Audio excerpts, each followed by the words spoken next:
Hace una década, el jurista italiano Luigi Ferrajoli publicaba Poderes salvajes, la crisis de la democracia constitucional, que luego llegaría a todo el mundo de habla hispana con el prólogo y la traducción de Perfecto Andrés Ibáñez. Un libro que, a pesar de tener poco más de 100 páginas, es fascinante, porque desde el solo título, Poderes salvajes, que ya utiliza Luigi Ferrajoli en Derecho y Razón, se refiere a aquellos poderes descontrolados, aquellos poderes que no están regulados expresamente en los textos constitucionales, pero que tienen gran influencia en el día a día de la democracia constitucional, como es el poder político, el poder económico y el poder mediático. Si bien es cierto, Ferrajoli lo que hace es describir la realidad italiana de los tiempos de Silvio Berlusconi, esto que puede aparecer solamente para la realidad trasalpina es perfectamente extrapolable al resto del mundo. Y de este texto hablaremos el día de hoy. Soy Guido Aguilar Grados y quiero darles la bienvenida a una nueva entrega de Tribuna Constitucional. Los poderes salvajes de Luigi Ferrajoli. Bienvenidos.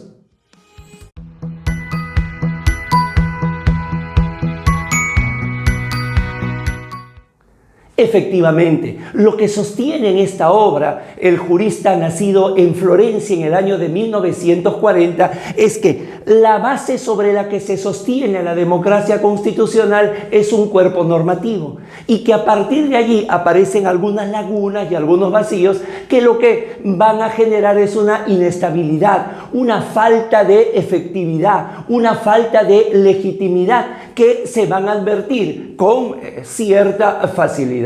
Pero a partir de esto es que justamente comienza a erosionarse, a partir de esto comienza a debilitarse la democracia constitucional en dos direcciones, de arriba hacia abajo y de abajo hacia arriba. En el primero de los casos es para Ferrajoli responsabilidad de los representantes, si se quiere, esta desvirtualización de arriba hacia abajo, y es la connotación política. Pero también recibe su equivalencia cuando es de abajo hacia arriba a través de los representados, y esto se da en el plano social y cultural. Entonces, comencemos con los primeros. ¿Cuáles vienen a ser estas desinteligencias, estas perversiones que se dan por culpa de los representantes? Primero, el que se opte porque hay una mayoría en el gobierno y que esa mayoría sea la encarnación de la voluntad popular en un jefe absoluto, en un todopoderoso, y que ya Italia, señala, esto lo ha vivido en el fascismo, y que sin embargo el caudillismo nos lleva justamente a que porque ha sido democráticamente elegido, allí concluye todo. En un segundo lugar, él establece que prácticamente falta una separación entre lo que es la esfera pública de la esfera privada. De allí que muchos gobernantes que acceden al poder justamente realizan esta confusión a lo que él denomina la feudalización de la política, y con lo cual aparece una nueva clase política sin antecedentes, sin un soporte, caracterizada por falta del sentido del límite y además el desprecio de las reglas.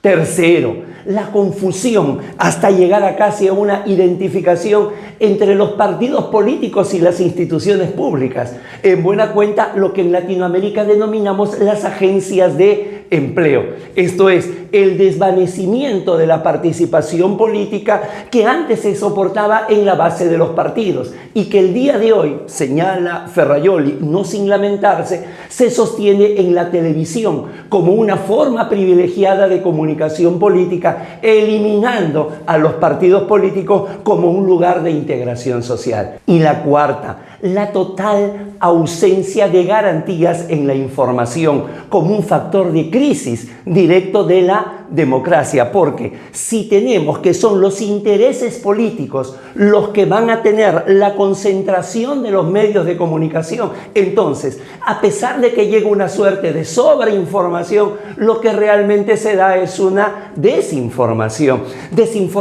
que anula cualquier posibilidad, por ejemplo, de un debate público y que prácticamente lo que hace es pervertir la libertad de pensamiento y atentar justamente contra esa libertad de información que los medios pergeñan que es lo que realizan. Ahora, por el otro lado, esto es, en la perversión de la democracia de abajo hacia arriba, esto es, por responsabilidad de los representados tenemos primero aquellos sectores que no se identifican con la voluntad popular. Esto es, al haber perdido las elecciones, al constituir una minoría, automáticamente se convierten en potenciales enemigos, ¿no? Identificados bajo distintos tipos de adjetivos con un común denominador, señala el jurista italiano, que viene a ser el odio y el desprecio por los diferentes y por los débiles. En segundo lugar, sostiene que la población ante esto se encuentra desinteresada en la política y con lo cual la participación se debilita, lo mismo que la opinión pública, pues cada uno termina involucrándose en cuestiones públicas, pero no pensando en el país, sino pensando en los intereses personales.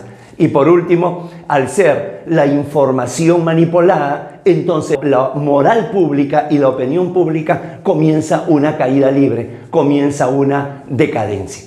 Finalmente, Ferrajoli ya en el epílogo de esta obra señala que lo que busca es ver cuáles vienen a ser las consecuencias que se generan en ese abismo que hay entre el debe ser constitucional y el ser constitucional que debe darse en el ámbito político. Finalmente, citaremos el último párrafo que, de manera literal, que señala Ferrajoli en Los poderes salvajes, diciendo, en ambos aspectos, la batalla por la democracia es hoy, como siempre, una batalla sobre todo cultural, en un doble sentido. En el sentido de que el nexo entre la democracia y la Constitución es un hecho cultural, hoy desaparecido del sentido común, y en el sentido más general de que el desarrollo de la cultura es un factor esencial de la construcción de la democracia. Punto final a esta pequeña reseña que hemos hecho de Los poderes salvajes, la crisis de la democracia constitucional, obra de Luigi Ferrajoli que ha cumplido una década. No olvide suscribirse a Tribuna Constitucional, no olvide dejarnos sus comentarios, sus interrogantes. Si ya está suscrito, difúndalo. Han sido muy amables. Permiso.